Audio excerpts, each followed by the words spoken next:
The Lord of the Rings, Rings of Power, is a truly lavish and monumental show. From the costume design to the set decoration, the show demonstrates an exquisite attention to detail.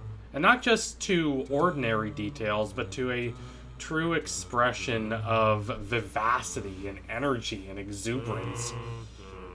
There are so many references to Klimt or the Pre-Raphaelites, this vast and rich artistic heritage that Tolkien himself very much saw himself involved in. He was a big fan of these writers and artists. So it's fitting that the show is drawing so heavily from these influences, and it's doing so in such an imaginative and inventive way that is not merely referring back to old influences, but transforming them to cultivate a sense of magic and wonder. And above all, a sense of individuality for each place. Every place has its own atmosphere, its own texture, its own internal sense of cohesion and rhythm, and yet these places all fit together into a greater tapestry of a world far different from our own, far vaster and more elemental, far less run down by the mundane, the profit-centric, and the utilitarian. But there are other ways in which the Lord of the Rings, Rings of Power, really excels as well, even compared, dare I say it, to the Peter Jackson movies.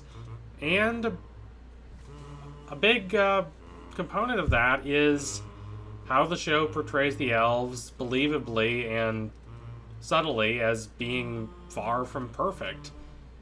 It has no desire to make this revelation some sort of grand subversion, some sort of edgy deconstructionist take. The elves are not secretly these evil, scheming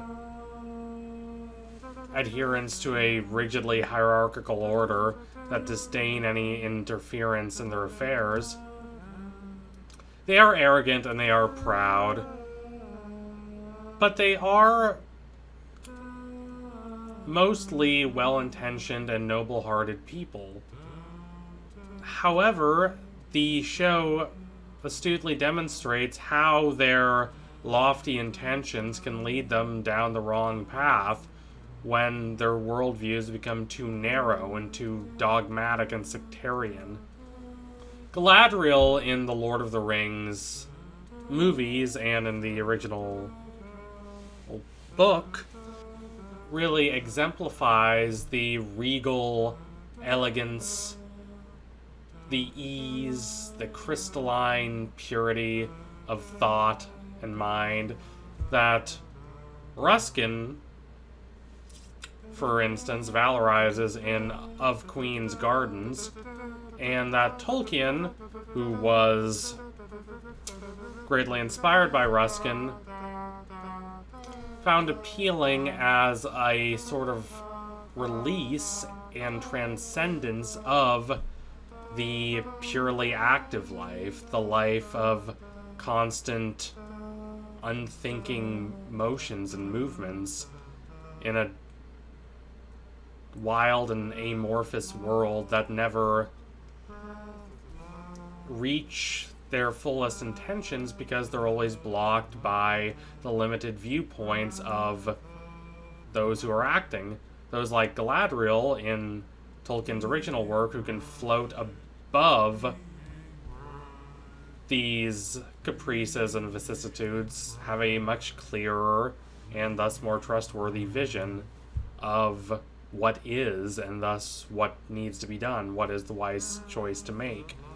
Galadriel in The Rings of Power is a very different character. She's not entirely different. And that I appreciate about The Rings of Power.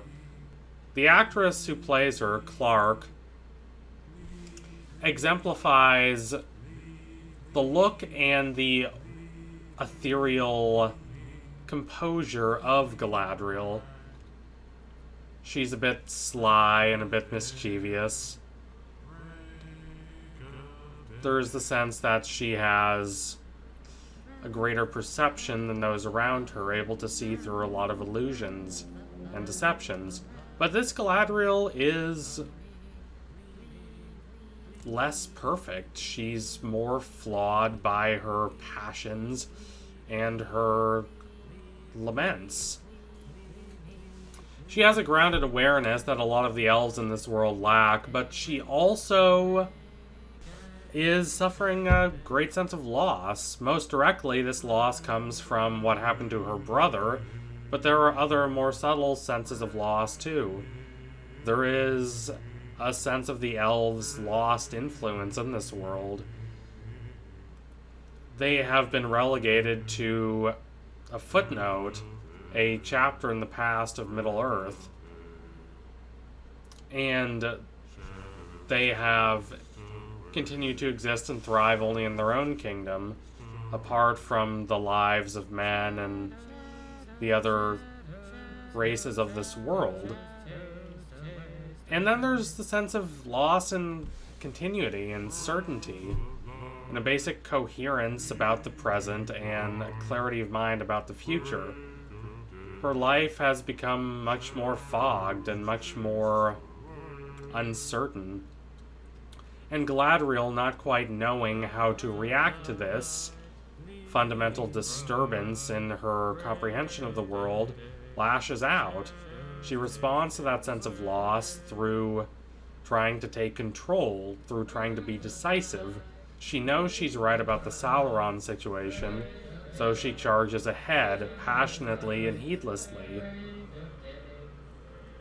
not thinking that she might be ignoring some ominous signs that her path is not necessarily altogether right and righteous. The same is, however, subtly true of Elrond.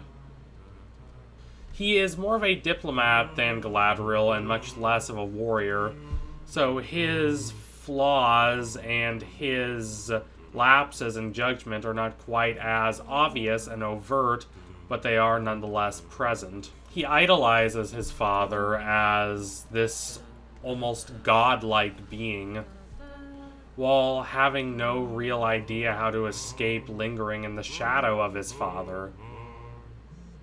Compared to his father's stately power and prestige, his unearthly wisdom, Elrond feels incomplete and imperfect.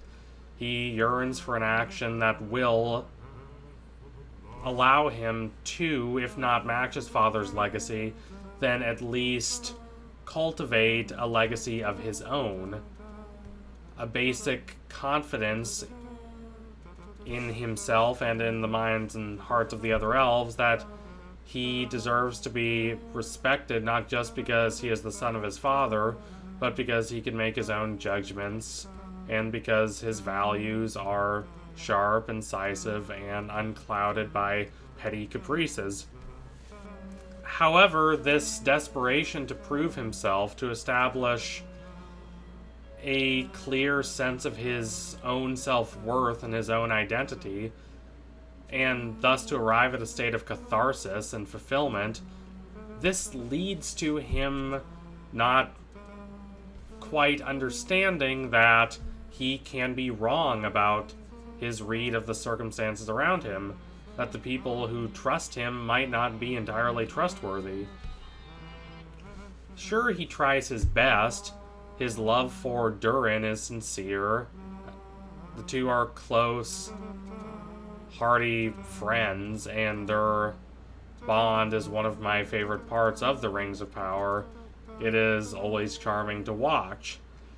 But Elrond consistently underestimates the trickery of Celebrimbor, the ring maker.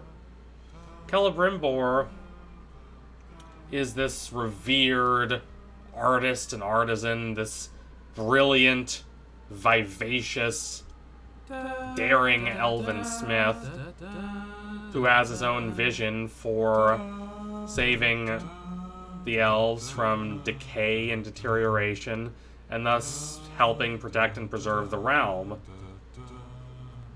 So he goes off on his grand, noble ambitions to craft the ring.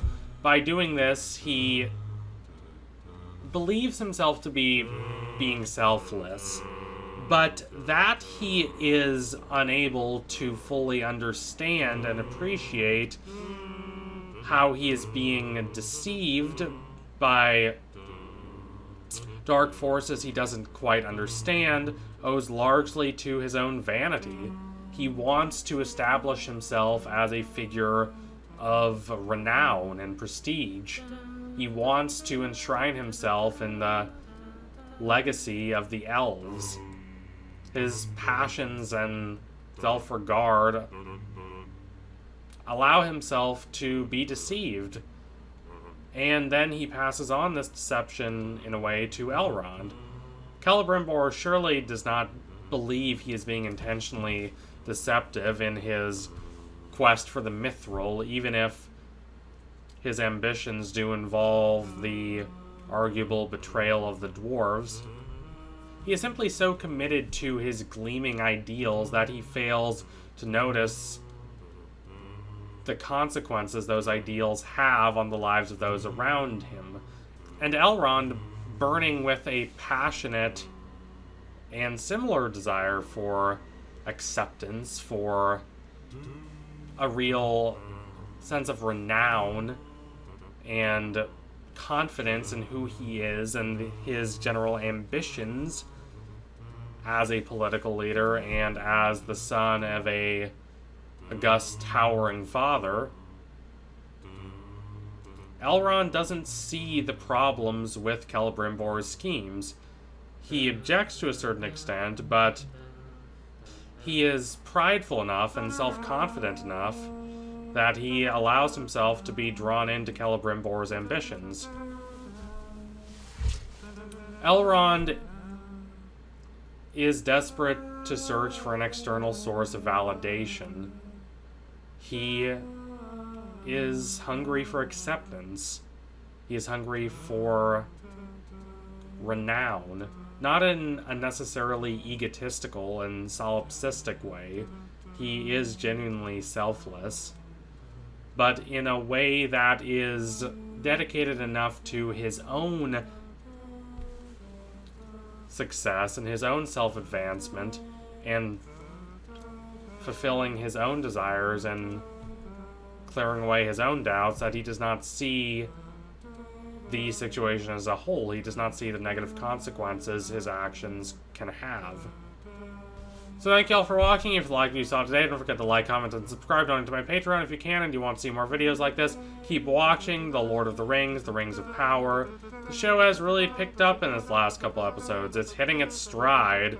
It's a robust, vivacious, energetic show. Can't wait to see what it does next.